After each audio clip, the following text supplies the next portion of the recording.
Assalamu alaikum wa rahmatullahi wa barakatuh. I'm talking from Voice of Maulana channel. Today I got opportunity to talk in front of you on a topic of achieved Pakistan. The purpose of achieving Pakistan to follow the rule of Islam, and it has achieved before 77 years ago on a day of 14 August. And depending upon this purpose have come two states, state of Medina and the state of Pakistan.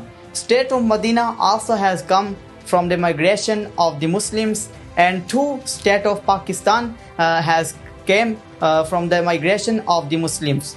But today we have lived our purpose, and we follow and we focus the rule of un-Muslims. So I would say you to leave them and to focus our purpose to follow the rule of Islam, and to have one flag in your hand on this day and another hand the one plant on a day of 14 August.